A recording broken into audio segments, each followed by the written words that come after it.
ఉన్న బంగారాన్ని విడిపించి ఆ రోజు ఆన్లైన్ రేటుకే మేము కొంటాం. Sharma gold company. నమస్కారం గురుగారు. నమస్తే అమ్మా. లక్ష్మీ గణపతి ఆరాధన చాలా మంది చేస్తూ ఉంటారండి. ఎందుకని లక్ష్మీ గణపతి ఆరాధన చేస్తూ ఉంటారు? ప్రత్యేకత ఏంటి? అంటే గణపతిని వివిధ రకాల నామాలతో పూజించడం మనం చూస్తాం. అమ్మవారితో పాటుగా ఆ లక్ష్మీ అమ్మతో పాటుగా పూజించడానికి కారణం ఏంటి? ఎందుకంటే తల్లిగారు పార్వతీదేవితో పాటు ఉన్నట్టుగా అనేది విగ్రహాల్లో చూస్తాము, ఆరాధనలోనూ అష్టోత్తరంలో ఒక పేరుగా చూస్తాము. కానీ పూజించేది మాత్రం ఎక్కువగా లక్ష్మీ గణపతిని పూజిస్తూ ఉంటారు. వీటికి ప్రత్యేకంగా ఏదైనా కారణం ఉందా అండి? ఉందమ్మా. ప్రధానంగా ఏంటంటే ఇవి గణపతిని ఆరాధన విడిగా ఉంటుంది, లక్ష్మీ ఆరాధన విడిగా ఉంటుంది, సరస్వతి ఆరాధన విడిగా ఉంటుంది. కానీ ఈ లక్ష్మీ గణపతిని గాని లక్ష్మీ సరస్వతి గణపతిని గాని కలిపి ఆరాధించడం అనేది ప్రధానంగా ఉంది. అలాగేంటంటే ఈయనకి 16 రకాల గణపతులు ఉన్నాయి, అలాగే 32 రకాల గణపతులు ఉన్నాయి. 16 ప్రశస్తమైన 32 గణపతులు ఉన్నాయి.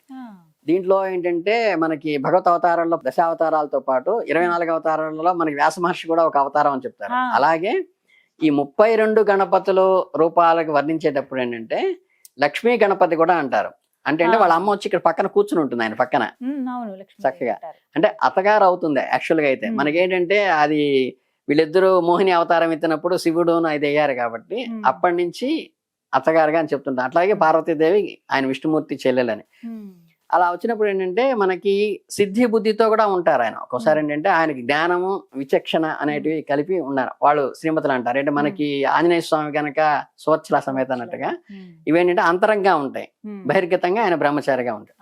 అప్పుడు ఏమవుతుందంటే జనరల్ గా ఏంటంటే స్త్రీ రూపం చేసేటప్పుడు మనకి పార్వతీ పరమేశ్వరుడు ఉంటారనుకోండి. పార్వతీ పరమేశ్వరుడు అంటే పరమేశ్వరుడు కుడిపక్క ఉంటాడు.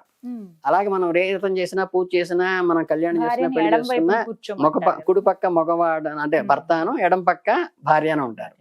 కానీ మన చెల్లితో గాని తల్లితో గాని ఫోటో తీసుకునేటప్పుడు మగవాడు ఎప్పుడు కుడి పక్కన కూర్చోబెట్టుకుని ఫోటో తీసుకోవాలి. అంటే కూడా కూర్చోబెట్టుకుని పూజ చేయాలి.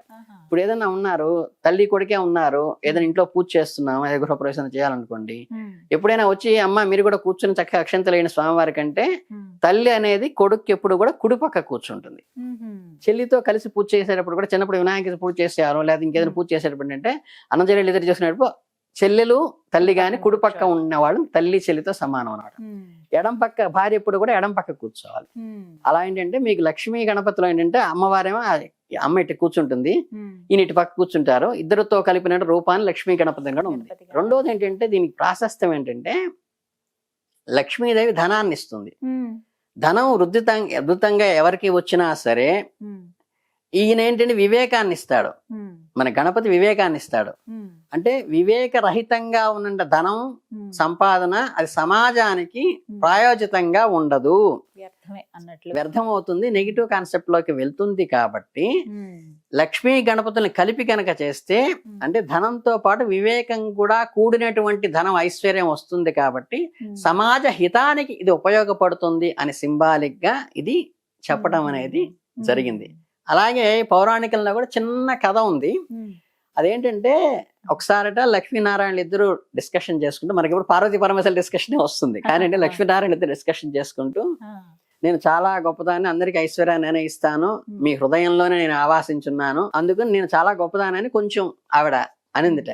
అంటే లేదు, ఎప్పుడూ కూడా ఏ స్త్రీకైనా సరే మనకి పుత్ర సంతానం కలిగి పుత్రుణ్ణి లాలించి సంతానాన్ని పెంచి పెద్ద చేసినటువంటి వాళ్ళకి, సంతానాన్ని లాలించని చూసిన వాళ్ళకి సంపూర్ణ మాతృత్వం వస్తుంది.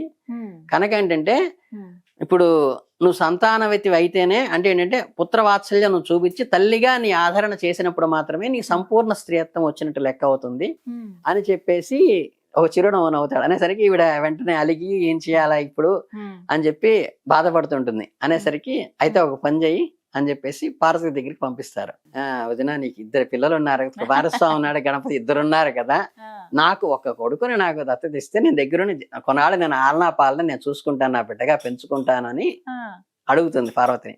అదేమిటి మీరు చంచలమైన వారి అమ్మగా అంటే వదిన ఆడపడుచులు కదా జోక్గా అన్నట్టుగా నువ్వు ఇప్పుడు చంచలంగా వెళ్ళిపోతావు కదా, నీకు పిల్లల ఆలనా పాలన చూసే టైం నీకెక్కడ ఉంటుంది, ఇవ్వను కదా అంటే లేదు నేను జాగ్రత్తగా చూసుకుంటాను, నీ బిడ్డను తీసుకెళ్లి మళ్ళీ నీకు అప్పచెప్పేదాకా నిన్ను ఎక్కడికి కదలకుండా ఆయన దగ్గరే ఉండి చేసుకుంటాను అని చెప్పేసి తీసుకొచ్చి ఆయన్ని బిడ్డగా కొన్నాళ్ళు ఈవిడ వినాయకుడిని తీసుకొచ్చి పెంచుకుంటుంది.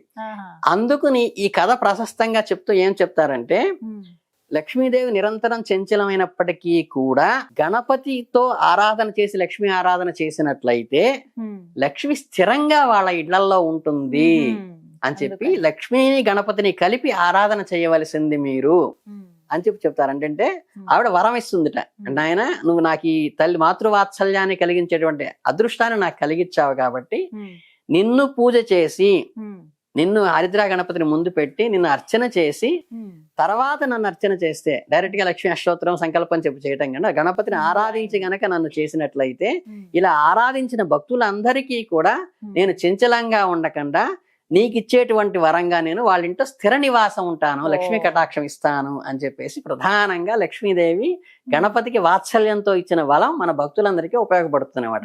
అందుకని ఎప్పుడైనా సరే లక్ష్మీ పూజ చేసేటప్పుడు గణపతి ఆరాధన చేసి లక్ష్మీ పూజ చేస్తే ఆవిడ చంచలం కాకుండా స్థిరంగా నా బిడ్డని నాకు మాతృత్వాన్ని కలిగించినటువంటి నా బిడ్డని వీళ్ళు పూజించి నన్ను పూజించారు కాబట్టి వీళ్ళల్లో స్థిరంగా ఆవాసించి వీళ్ళ ఇంట్లో ఉండి అన్ని అష్టైశ్వర్యాలు కలిగిస్తానని చెప్పి ఆవిడ ఇచ్చినటువంటి వరం. అందుకని ఏంటంటే లక్ష్మీ గణపతిని కలిపి పూజ చేయడంలో ప్రధాన ఉద్దేశం అనమాట ఇది. ఎవరైనా చేయొచ్చండి? ప్రత్యేకించి ఇలా నియమాలు అంటే ఏమన్నా ఉంటాయా? నియమాలు ఏం లేవమ్మా. లక్ష్మీ ఆరాధన చేసేటప్పుడే గణపతి ఆరాధన చేసి ఇది చెయ్యాలన్నారు. ఇది 32 అవతారాలు ఒకటిందంటే అర్చావతారం కాదు. మీకు ఏంటి అర్చావతారం వేరే ఉంటుంది, మామూలు అవతారాలు వేరే ఉంటాయి. అర్చావతారానికి మాత్రమే మనం చేస్తాం. ఇప్పుడు దశావతారాలు ఉన్నాయి. రాముల వారు అర్చావతారం, కృష్ణావతారం అర్చావతారం, పరశురాముడు అర్చావతారం కాదు. అందుకని పరశురాముడికి వామనుడికి మీరు ఎక్కడ విడిగా దేవాలయాలకి పూజలు చేయరు. అట్లాగే మన స్వామివారు ఉన్నారనుకోండి, గరుడాళ్ళు ఎదురుగా ఉంటారు. అట్లా ఒక్క ఆంజనేయ స్వామికి మాత్రం విడిగా గుడి అర్చన షోడశోపచారాలు ఉంటాయి.